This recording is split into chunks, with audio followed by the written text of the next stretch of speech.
Hey guys, it's 4:30 in the morning here at the Latin America base of operations.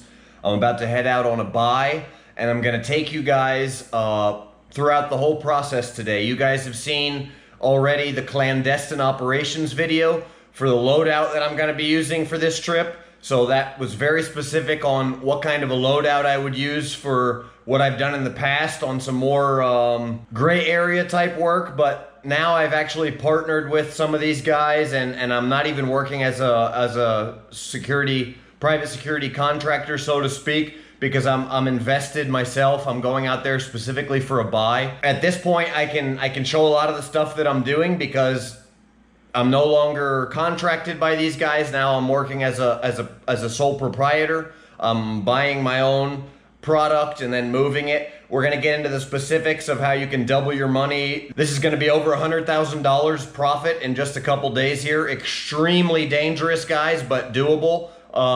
If you haven't seen the clandestine operations video, check that out, because this gear and equipment you can see is what I actually and what I take on these operations. As far as kit, that describes the whole. In the beginning of that clandestine operations video, it describes my entire loadout. I'm going to be using that same loadout on this trip, more or less. So if you haven't seen that, check it out. Also, those of you who have seen my recent live podcast series, you can probably guess at what weapons are missing from my wall here. Okay, so I just grab a lot of the stuff off of here and take it and run with it. So you can probably guess what's missing off of there already. And comment below, let me know what you think I have. Okay, so gonna give a couple shout outs before we get started. Snake Eater Tactical, that's the plate carrier you can see behind me. Bravo Concealment. So those of you who guessed, I had my trusty Glock. Definitely always have that. Working overseas, don't carry a firearm, don't use a firearm, don't own a firearm in the United States, just as a disclaimer for you feds who are watching this. I'm sticking to my agreement, guys. Glad to be on good terms with the US government. Just don't work in the United States anymore, okay? So Bravo Concealment provided me with the holster. Guys, we're gonna get right into what's going on here in this video.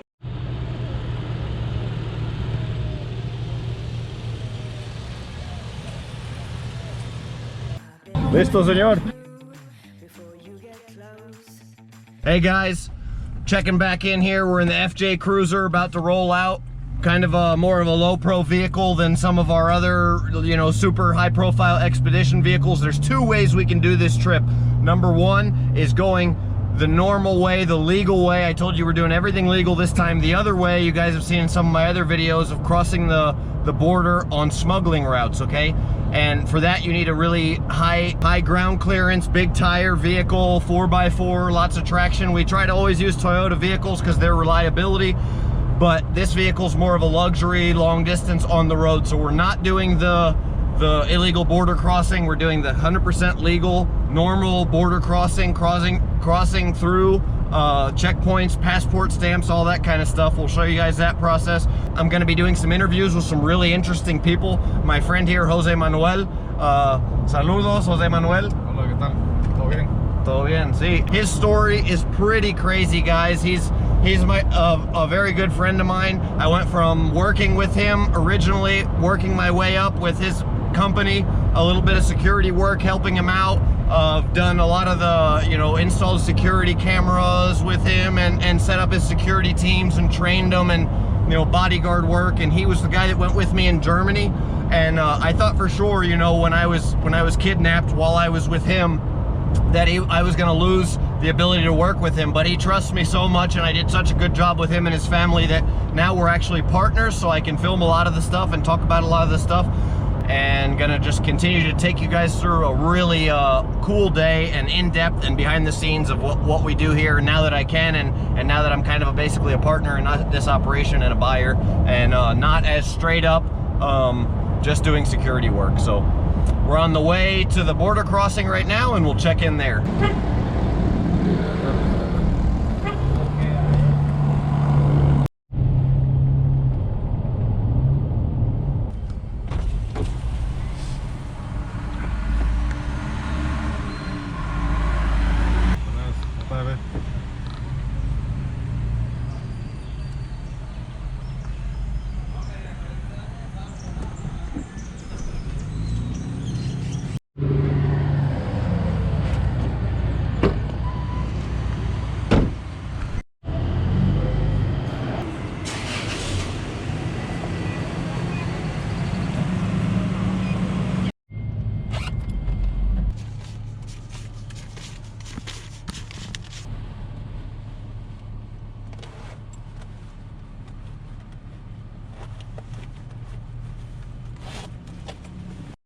vidrio, fíjate. Yo también, ¿cómo está? At each border, if you want spending money or pocket change, you got to change it yourself. So we're about to change some spending money for the next couple days. Dame la cuenta en 21.500, ¿cuánto es? 21.500 lempiras. Sí. 6.450.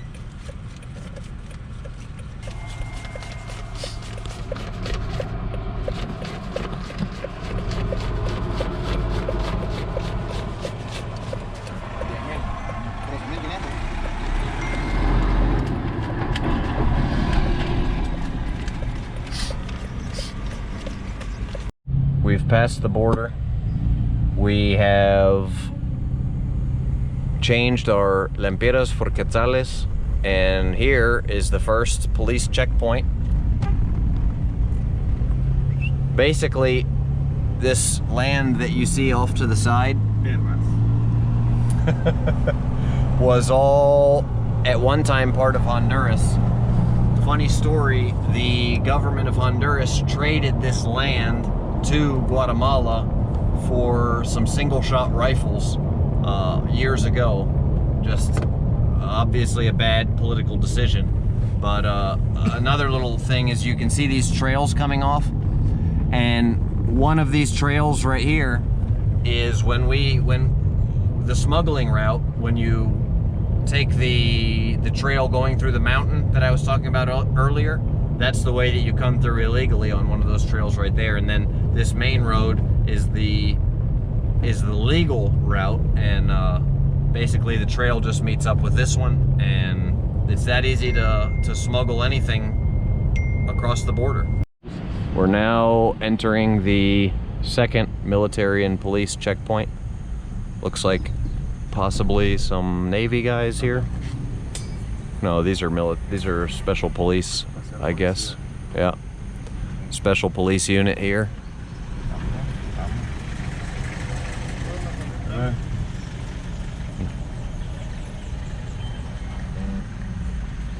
Checking everything, which this checkpoint's not always here. So special police unit. Buenas. Checking license and registration. Buenas.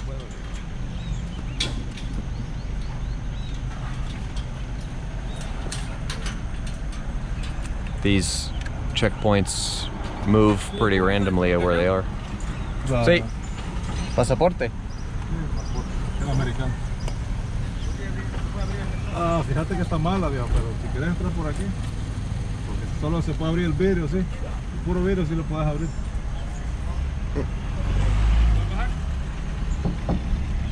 No, solo abrirlo. Abrirlo, está abierto. Abierto. ¿No está abierto o qué? No sé.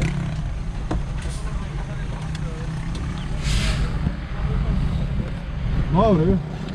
Abre, puro. Sí, el vidrio nada más. No, solo el puro vidrio, sí. Voy a bajar el vehículo del vidrio.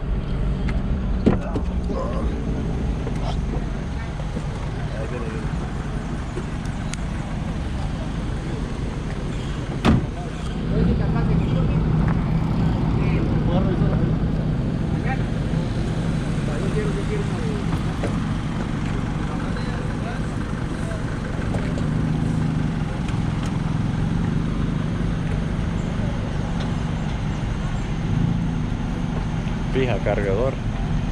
33 round magazine.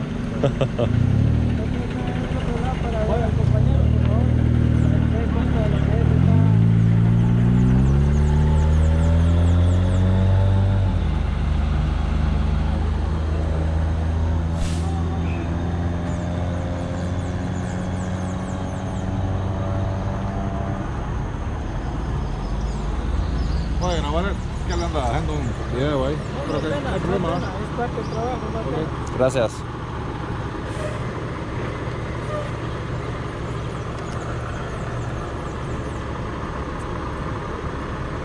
con cargadores, batería.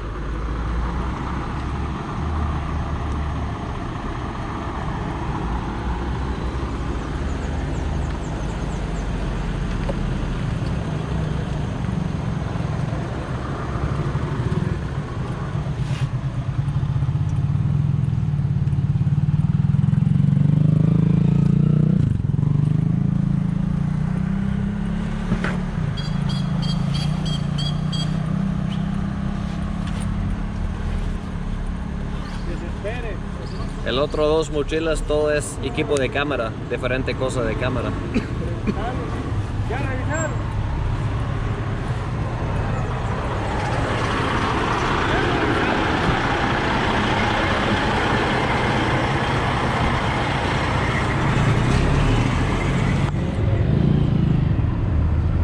¿Cerrar esto? Gracias. Vemos, gracias. Cheque. So, as you guys saw, we just passed a military and police checkpoint. They searched the car kind of haphazardly. Definitely, if anything was hidden in here, they wouldn't have found it. They didn't use any kind of dogs or a scanner system. It looked like they possibly had a scanner system there that they didn't use. And also on my person, I have a bunch of weapons right now. And they didn't, you know, check me at all in any way. So they kind of gave me the look up and down, and we were cooperative. And of course, I have the El Sicario shirt on, so you weren't able to see any of my weapons printing. And, you know, just went through there. And like I said, those checkpoints move a lot. They're mobile checkpoints, so you never know where they're gonna be. And there was some special military and special police units there, so they were definitely doing what we call here a cooperativo. Cualquier cosa, armas y transporte, cosa mala.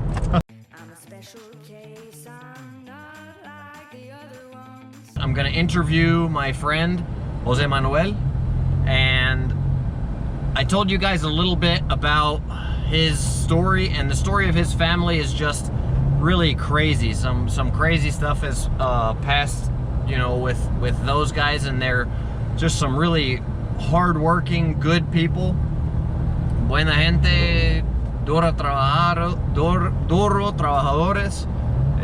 They've grown their company and their business and their name, and it all started with his dad, born poor and you know, didn't even have enough money to have shoes. The true story of a third world country, and just with nothing, and grew into a multi-million-dollar organization, and just by, you know, a little by little. And I'll tell that story as well in other videos, but I'm here with his son right now,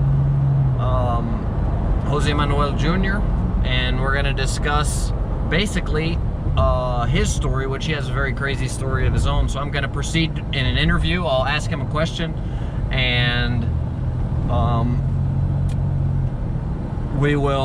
he'll answer in Spanish, and then I'll translate it the best that I can in Spanish for you guys that in English for you guys that don't speak Spanish. So, Jose Manuel, en tu vida. Bueno, la verdad que nosotros.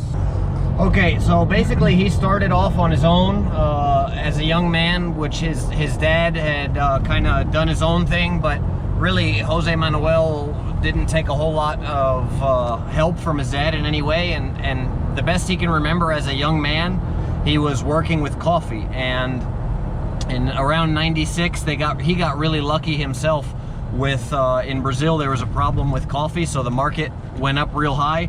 And up until that point, for several years, he had been just working in the dirt with his hands, and you know, without basic human necessities, without a change of clothes, without any good food, or you know, not even what we would consider clean drinkable water at times. So just really working and just every day toiling under the sun and growing coffee. And he hit that good market in around 1996, and was able to really grow his business from there. And you know, that he's just a prime example of hard work paying off. And you know, hard work doesn't always pay off, and like he said, 2 or 3 years it took him of toiling with really with nothing, and very, very difficult times like we don't understand. No power, no electricity, no running water, none of that stuff. So you know, years of that, and then you know, then he started to grow, and then really at that point, a lot of guys will start to kind of lose out on. They'll get some money and then they won't know what to do with it. So then the next phase of difficulty is kind of being smart with your investments and knowing what to do with that money, coming from not having money to having money. And so I guess we'll get into kind of the next crazy thing is I'll jump right into, since this is a story a lot of you guys have been wanting to hear, is he was actually kidnapped out of the mountains one day while he was working in the fields, and I'll let him tell a little bit of that story, whatever he's comfortable talking about. So, José Manuel, ¿algún día usted? Sí, es creo que es la experiencia más.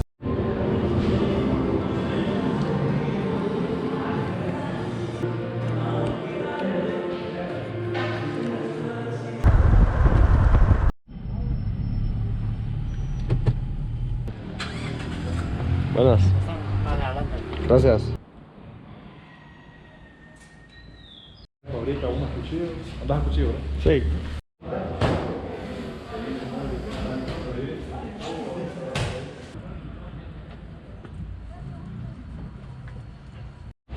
And would you check out this Dodge Power Wagon in the middle of Colón, Guatemala.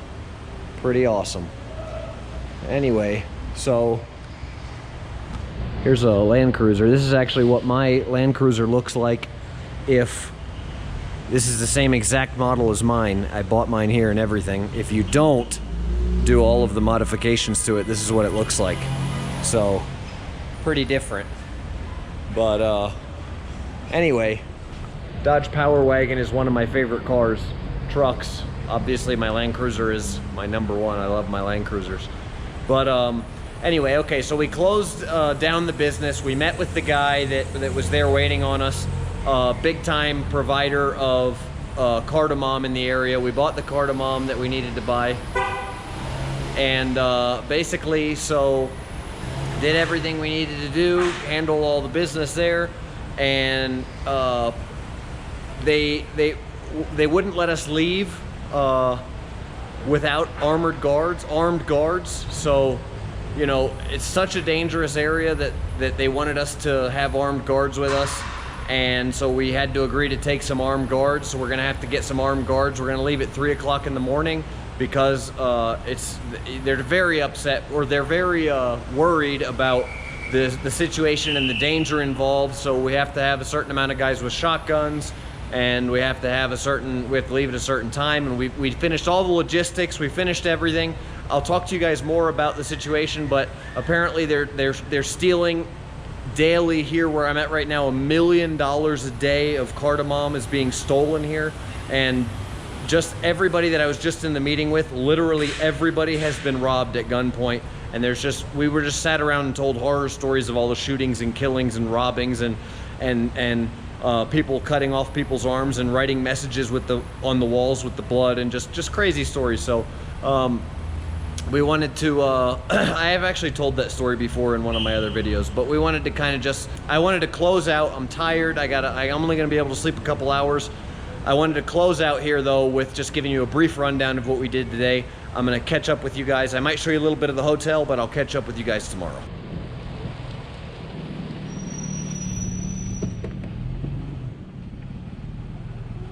Well, we made it to the hotel. I don't know how much you guys can see on the GoPro, but this place looks pretty awesome. We always try and find the best hotels when we're on the road.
grande la cama.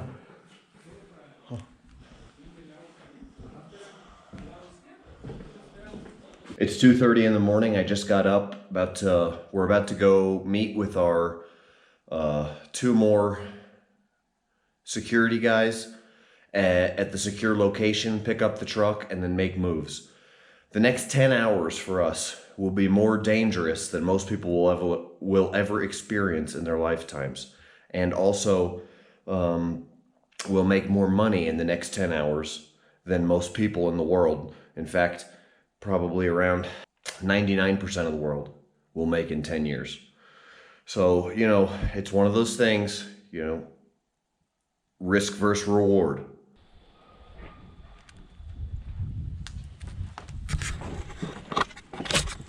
Well, like I said, it's a shame I'm not gonna get to see this in the daytime, do some cool filming or anything like that for you guys, but we got to make moves. So the secure location we're on our way to is actually a friend's gas station. These guys are just making so much money here right now with this product, with this cardamom, that this guy that we bought this cardamom from owns 5 gas stations. So one of the 5 gas stations that he owns, he basically let us use as a secure location because they all have private security to keep the truck overnight. So we're on our way there right now. All right, guys, I'm gonna keep this brief. We're en route right now. We've met up with both of the other vehicles that we're traveling with in this party. We're going through this really treacherous mountainous road right now. It's raining on top of that. It's 3 o'clock in the morning. This is gonna be the most dangerous part of everything that we're absolutely doing, apart from actually loading and unloading the trucks. When we're stopped, could possibly be a little bit more dangerous depending on how well we did our route planning. But yesterday we sat down and we did all of our route planning. We did all of our preparation, all of our logistics, everything like that. Like I said, they wouldn't let us leave without an extra vehicle of armored guards. So we've got the extra vehicle of armed guards here. And so basically we're heading out, or we're on our way, and during our logistics planning meeting yesterday, it was just crazy. That over $1 million a day of cardamom, just cardamom, is being stolen here. It's just a boom happened, similar to the boom we talked about coffee in 1996. The price of cardamom just has gone insanely through the roof. I mean, this stuff, one semi-truck load can be worth over $1 million. Millions of dollars, over $1 million are getting stolen a day. People are getting robbed for cash, and just insane amounts of cash. There's about 40 different individuals that now specialize in this area, specifically in robbery and extortion for this kind of money. So, I mean, we're really just going through the danger zone right now. We're the car behind. I've got eyes on right now both of the vehicles in front of me. That the one vehicle that has all of our supply was several $100,000 worth of cardamom, which is just one load. We're making deals up here for tons of loads. We've got a contract out of Honduras with just a lot of loads annually, so we've got to fill that. We've got our bodega full. You know, just a crazy, unbelievable a venture that we're doing here. So, you know, guys, if you have any questions or comments below, questions and comments, let me know. I'll get back as much as I can. I'm gonna try to explain this process basically the best I can, but it's just a boom. You guys saw a couple of years ago I was with the gold boom, working with the gold boom. Now I'm here. These things heat up, they get crazy dangerous. There's crazy opportunities, and you know, you can make a couple $100,000 basically in a day, in a few days, if you've got the money to invest and if you have the contacts. So, you know, these guys are making just, you know, there's hundreds of millions of dollars changing hands in Tambone, Guatemala. It has become just an unbelievably dangerous place. It went from being a gang war between Los Zetas and the Sinaloa cartel several years back, to the point where now it's just crazy, controlled by cardamom. Cardamom is the second most valuable spice in the world, and I don't know what vanilla's at right now. Vanilla's number one, but cardamom has gone up so high, I wouldn't be surprised if it's more expensive. In the seed form, I think it is more expensive. In just the seed form, it's more expensive, I believe, than like I said, a container, a semi-truckload of seeds in organic seeds can be worth well over $1 million. So, you know, you got to consider that's pretty crazy when some of these guys are working with 200 loads some of the medium-sized guys are working with 200 loads in a small warehouse in one harvest. So you got to think of the kind of money that has been coming through here, that these people have never seen this kind of money before. So really, just kind of a crazy thing. But right now we're gonna go, you know, on this route and, you know, do the best we can. Hopefully we route planned well, and be ready for whatever the whole time. We're gonna switch trucks before we get to Honduras, and that'll be probably the height of the danger zone, and then from then on we'll switch for you know, my personal team. The rest of my team will meet us there. We're working with some ¿cómo te llama de las muchachos de la montaña de guardaespaldas? We're working with some kind of Indian guys that Kawachines they're called. They're just these angry little Guatemalan native Indian peoples, and those are the guards that we're working with right now. I don't like, they wanted to put one in our vehicle with us. I don't like working with people that I don't know, but in this case I didn't have a whole lot of choice. They wouldn't let us take the load.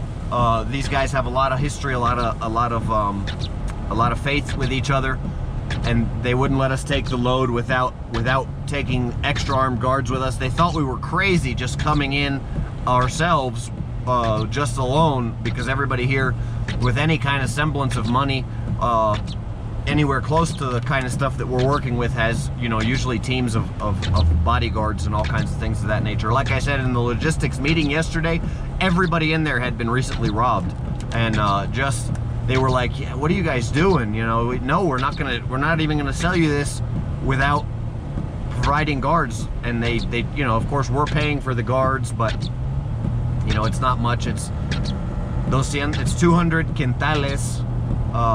200 quintales para todo o cada uno. 200 quintales, which is like ¿cuánto es como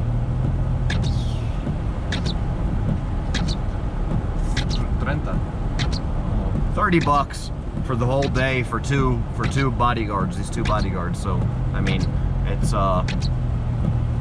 negligent amount of money. And actually the funny thing is to me, I told these guys, they said they need minimum of shotguns because of the way that the robberies work here at close quarters, and pistols don't scare people off. And I said, you know, the main thing is not scaring people off. The main thing is going under the radar. And if you guys want to know more about that, check out all my, you know, El Sicario stuff, the kind of undercover shirts that I make, and all my gear, all of my the different traveler's money belt allows you to be robbed and not give up all your stuff. And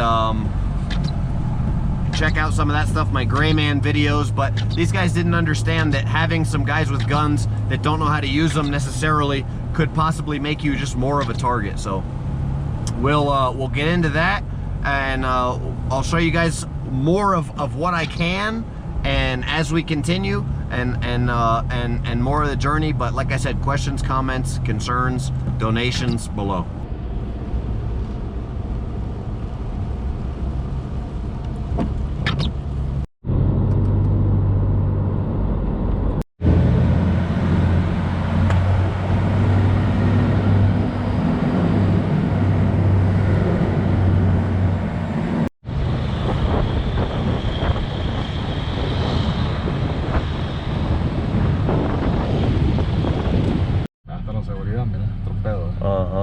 We just got stopped. ¿A dónde? Los seguridad, ¿cómo dijeron tirados? Váyanse a la verga. No. No molesten out there. Uh-huh. We just got stopped by police, and it wasn't necessarily random. You saw one of our security guys just jumped out and confronted him with a shotgun. So here you never know who is who or what's what. So basically, you got to be careful. Like I said, the big boss of this whole operation was robbed here and shot in the head and in the leg by military years ago now, but you never know. Vamos.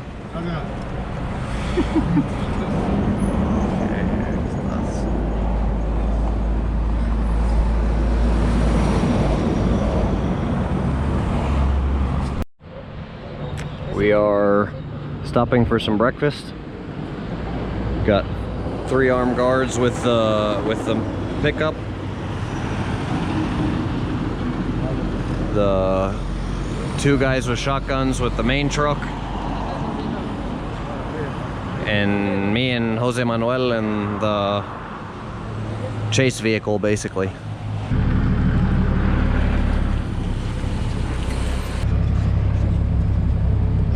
El Cute.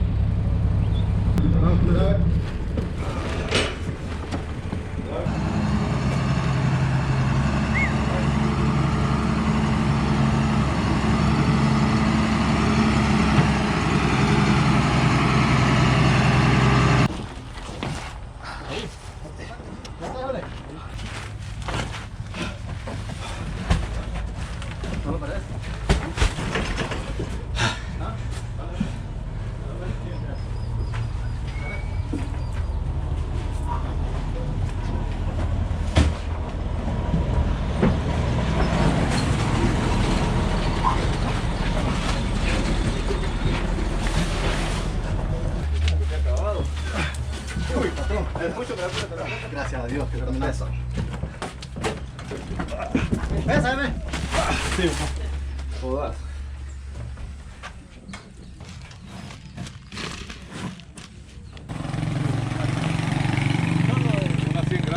And Pollo just brought us the paperwork.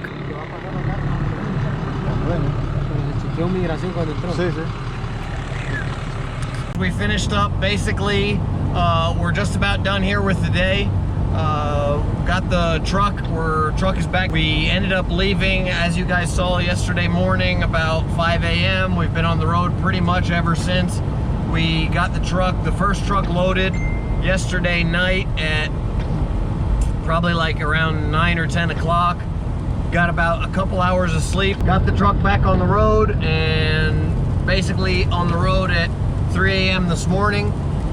Got a little bit behind, had some bad accidents. One, there was a death in the road. A semi-truck was passing another semi-truck, and the 2 semi-trucks head-on collision. One of the trailers of the semi-truck, one was passing a tractor, so when the 2 trucks hit, the trailer jackknifed and hit the tractor and knocked over the tractor and killed the guy on the tractor. So that knocked us 3 hours out of the way about. So, you know, I'm running on about 2 hours of sleep in 2 days right now, but we're pretty much done. The truck is cleared. We're on a clear path. We've got all of our guys with the truck right now, all of our home team guys, you know, in-country guys that we trust. So you guys saw the whole operation where we loaded the new truck, loaded it up, and we'll have it unloaded tonight and in the bodega in our secure location here, and the rest is history. That'll end up going to Germany, and you know, or we have other loads and stuff go to the United States, and then from Frankfurt, Germany, they go all over the world, and then from the US they go all over the world. So also, but that's about the gist of it. And, you know, like I've been telling you guys all the time, questions, comments below. I just wanted to give you guys a little kind of an inside look at some of the stuff that we do here, some of the stuff that I do, and basically introduce you to some of the guys. You guys now know Jose Manuel, my buddy, and El Cute. You guys know El Cute from some of the other videos of giving clothes and stuff to the poor, different things of that nature. But I'm just gonna go ahead and sign out with that. Hope you guys enjoyed the video. Please let me know if you want to see more videos like this. Bone out.